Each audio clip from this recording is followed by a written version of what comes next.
So I'm going to present about Indigenous community enterprise connecting with Indigenous knowledge and practices. I will get there to the dichotomy issue. Uh, First, let me tell you how grateful I am to be here, to be in the unceded territory of the Musqueam, Squamish, and Telesuk-Whatun First Nations. Pardon me my pronunciation. I'm mestizo. That means I'm a mixed blood person. I am a Métis. My mother side come from the Tayanes, the north part of Peru. 25 years ago, I went to a community in the Quechua area, in the Aymara area, basically. And I went there to study how the credit systems work. I have been involved at that point creating credit programs for poor people and for indigenous people. And you couldn't believe, until that point, indigenous people in Peru never received credit loans from the bank. So I went there because this was the first community that received a loan. And I wanted to see how it worked, what is impacting people, what people are talking about. And it was beautiful to go there, and I wanted to go there. So when I arrived there, I didn't like it. It was very different land than my homelands in the north. Was thick and the grass was strong. Wasn't the beautiful pictures that you usually see in the Andes, the beautiful green, colorful pictures. This was just brown. And of course, as I was far away, the houses looked like they were close, but they weren't close really. When I walked inside the community, the houses were so far away. And actually, it felt more far away when the dogs started following and I couldn't enter in anyone's house. So I was just didn't go into anyone's house. These dogs knew more about property rights than Hernando de Soto, my paisano, my colleague. So what I did then, I walked around the community, and I was harvest season, so I didn't take anything to eat. I thought, I have money. I can buy potato, I can buy corn, I can buy cheese. No problem. I can do that. Well, as I walk around, people will say exactly when I ask them, could you sell me a little bit of potato? Could you sell me a little bit of cheese? They say, I'm so sorry, but maybe the next person can do it. I cannot do it. Uh, Maybe the next person. What is happening? Everyone was answered the same thing. What is happening? I studied anthropology. That was my first degree. And I was wondering, what is happening? I'm offering profit. My friends in the NGO sector and university always say development is about increasing incomes. What is happening with people? Why they are not selling me anything? Well, years later, I lived there 2 years in this Aymara community. When I was there, money was only a little part. I worked there. I work in the harvest of the potatoes, the corn. I work I participate in the festivities. And one thing I learned is that actually, when I look back, they have something that even my friends, I work in international development for many years, and even my friends, my Italian, my European friends couldn't understand how people survive in the Andes. They are very poor, but they have something that I call and their insurance. They have, in a way, there was a wealthy community because they have different ways to gifts and services, to circulate gifts and services. They have a very, very complex of systems of reciprocity where, I went there just to study impact of credits. What is happening?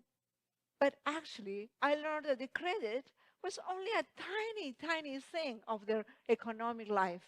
There was these trade systems. They were Aini, Minga, all kind of reciprocity, ways of reciprocity that were. So you can see it. The economy wasn't only when people make market transactions. The economy is in ritual, it's embedded in rituals. For example, here, the first cut of a child is an economic event.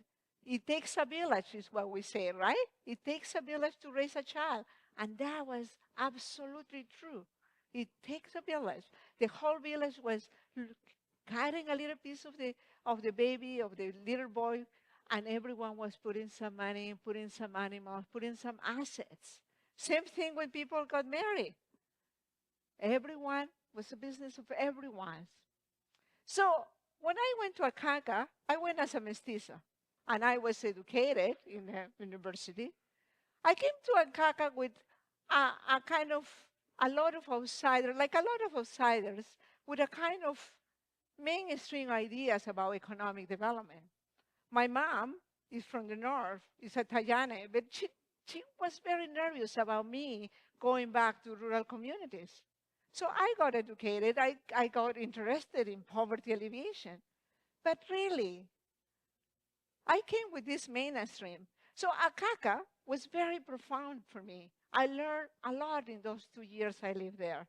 I learned what is valuable to a society isn't just about getting material things. It's not about material things. Of course, we need material things, but it's more than that. The market system isn't the only way to bring what is valuable to society. It's only one way. And actually, when we look at the historians and the economic historians, there are different kind of markets, have been historical different kind of markets. And one thing that I learned that was beautiful, you know, when I went to that community as a student, graduate students to study in pocket credit, oh, I'm only going to economic activities. Basically, I was wrong because the economy, the society, and the culture and nature are interwoven in the culture. It's all together. And this is so important, and we will see why. So I believe that the mainstream modern ideas outlook us, blind us to the different kind of value. We just think about value with one thing, and different ways in which we can achieve and we can obtain the value. I like to talk about provisioning. So let's ask some questions. That experience to me was, what is the economy really? What is entrepreneurship about really? What is development? I think we have been colonized into ways to think about very narrow ways of thinking about economy, entrepreneurship, and development. We have, as indigenous people, a much more rich life. So, for many people, this is the economy, just the top of the iceberg. What goes in the top? Market exchange, oil labor production for a market in a capitalist firm. But there is much more, and we know it. This morning, I hear wonderful things. I love what I heard this morning because there is much more. There is potlatch, there is fishing, there is all kind of things happening. Community feasts that is happening in our lives. But it's all invisible. And it's all sometimes considered primitive, not worth it. And it's important because make our lives much more richer. For me, the economy, we need to broaden up what is the economy about. So what is development? I think the mainstream approach is that aim at increasing well-being. And of course, we all want well-being. We want material. My communities at home are poor. They are poverty. Indigenous people have been impoverished, and we need that material well. But it's not the whole story. It's much more of that. So, and then when we talk about development, we are stuck, seems to me, in this idea that we have to go with endless growth and endless trade. Trade is not bad, but the way we are doing it, and this idea that if we take care of the economy, everything is going to be okay. Well, the data doesn't show that it's okay. We are facing enormous inequality and environmental crisis right now. And of course, if we keep consuming this endless growth, we will need 3 Earths. That's the calculation of many ecologists and so on doing that. And the other thing that we hear a lot is indigenous cultures and traditions can get in the way of progress. Leave your culture aside. Sure, let's do the singing, let's do the ritual, but now let's talk about business. I think our challenge is to bring all together. We can do that. This is what usually happens. So how many of you know about this Tina? Tina. Okay, there is no alternative. That's what people keep saying. We are stuck in this system as the only system, and there is this no alternative. And there are pressures to indigenous people to integrate, assimilate into the mainstream as the only way. Every time I read a newspaper, I say, okay, here it goes, right? So indigenous people are looking for ways to improve their economic conditions everywhere, and that's great. But unfortunately, those seeking alternatives are often presented by academics, consultants, policymakers, with just one. People are torn, families are torn between economic development and the rest, our spiritual life, our dreams, our forms of justice system, trade systems. So that's a problem. So what about entrepreneurship? There is a lot of narratives. I actually have a PhD in entrepreneurship. That's my doctoral degree in entrepreneurship. And there is these narratives all the time that we need to bring the entrepreneurial spirit to indigenous people. We need to teach entrepreneurial mindset to indigenous people. Well, indigenous people have been the first entrepreneurs, very sophisticated. And this morning I was hearing about trading systems. I was hearing for you, the chief, about all these trading systems and we're going to nation. We have a rich history underneath that, right? So we talk about the entrepreneurship training and development and education is a key. It's important. But unfortunately, we have a very ethnocentric view of entrepreneurship. It's very assumes very market models based on individual profit maximization. And I think that's a problem. That's not the complete picture. There is much more in indigenous communities than individuals. We are about families. We are about communities. We're about nations. And sometimes this view of entrepreneurship, this incomplete view of entrepreneurship creates these tensions, right? I have been running some forums because I have a research project and people say, well, my culture, I'm becoming an entrepreneur. And we have the idea the entrepreneur is a risk taker, is the genius, and is, the individualistic that put herself or himself out there. And there is tensions. So what is distinctive? There is three things that are so distinctive about indigenous entrepreneurship, and that makes me excited about. I think every case I've studied, and I have studied some, is about pursuing multiple goals. Entrepreneurship among indigenous people is about bigger dreams. It's about pursuing self-determination. It's about community values. It's about traditions. It's about culture. It's about socioeconomic needs. It's resolving some of the needs of our communities, social, cultural needs. So it's multiple goals. And then it's this, many authors, including me, we talk about a collective perspective. And in the West, sometimes when we talk about collective, people say, oh, well, you are communist. Or people think that it's either or, collective or individualistic. And it's not. I think in the indigenous tradition, it's about what I call community orientation.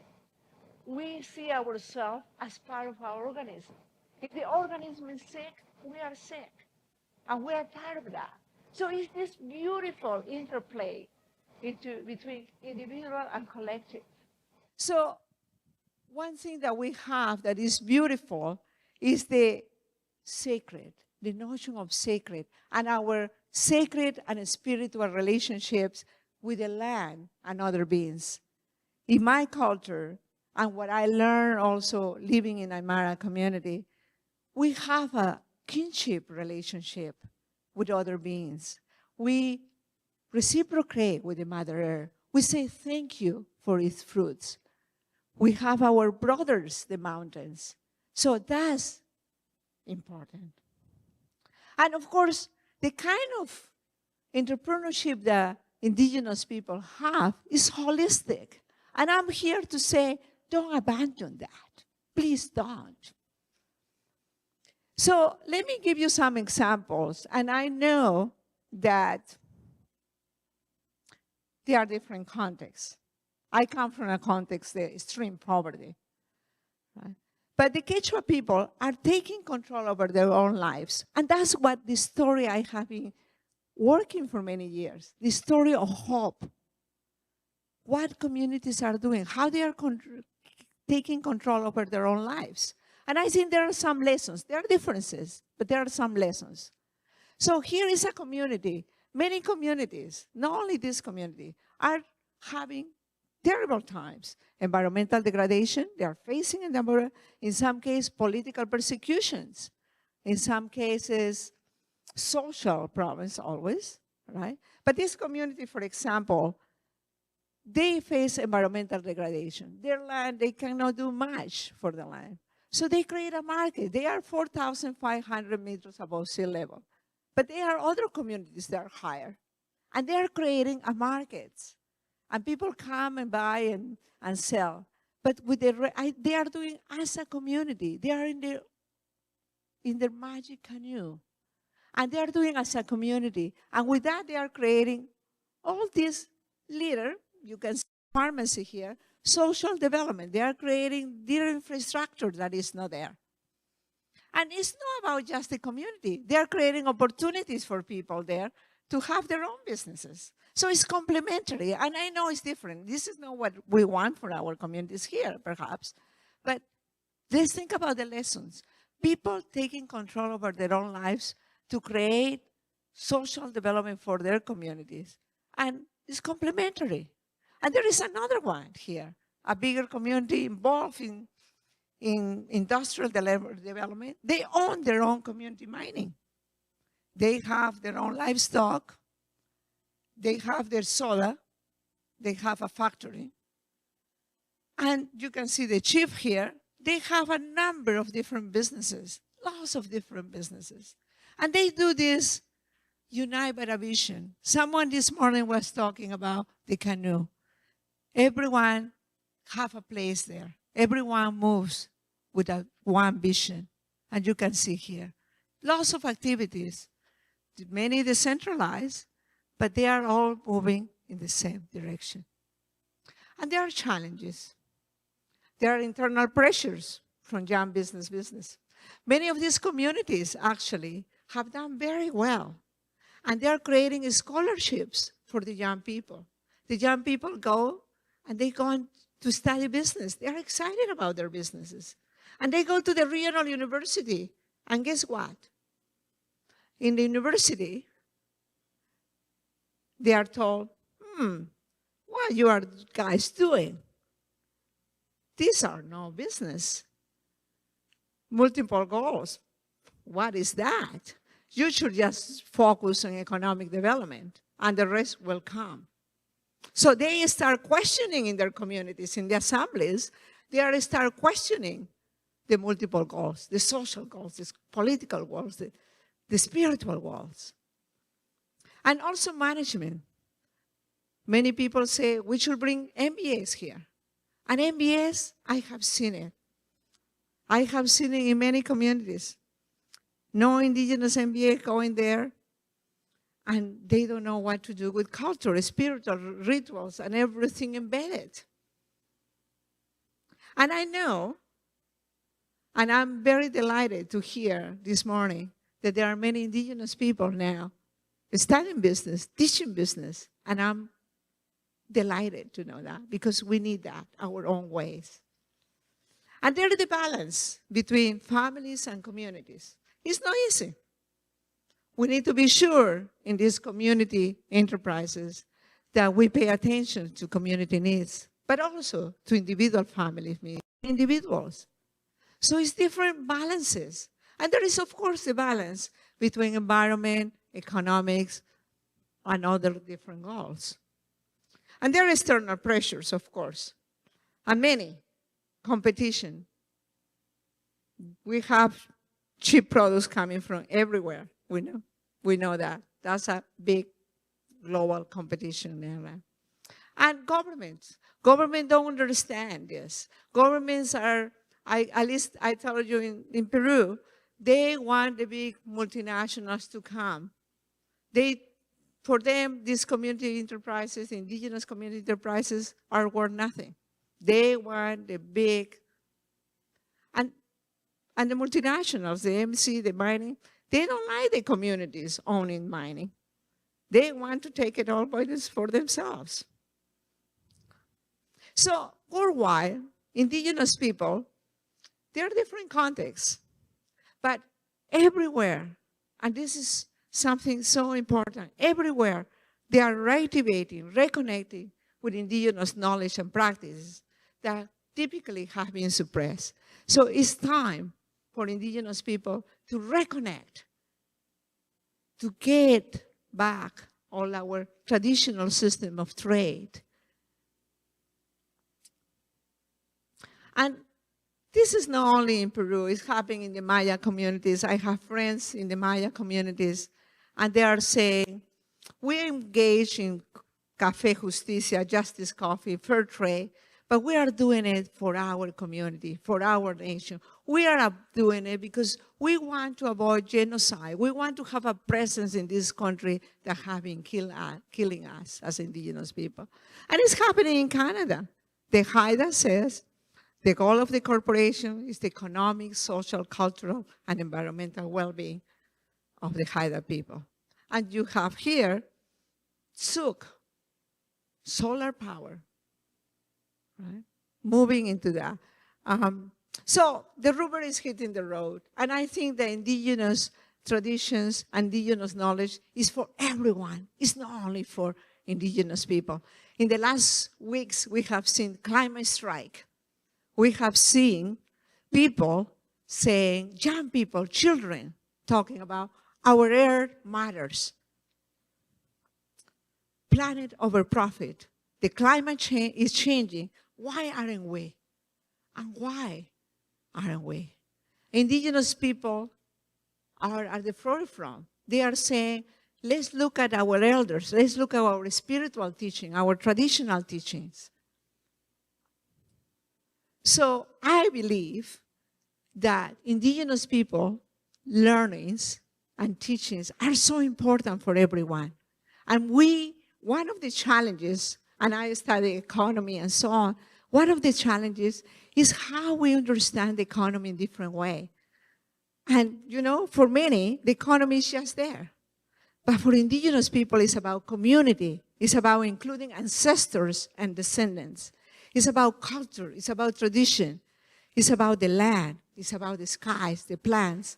It's about the spiritual world, the creator, the guardians, the tricksters. So when people ask me and say, what kind of economy, how we can rethink about the economy, there is multiple goals. It's in the indigenous ways. It's long-term. It's place-based. It's from I to we, and that's the big problem that we need to move. It's from I to we. How we move from that individualism to think about as a members of the planet. And we are part of nature. And one thing we have that is so good, the intergenerational connection. The 7 generations, so important to resolve some of the problems we say. So, thank you. Huaba, Supa, muchas gracias.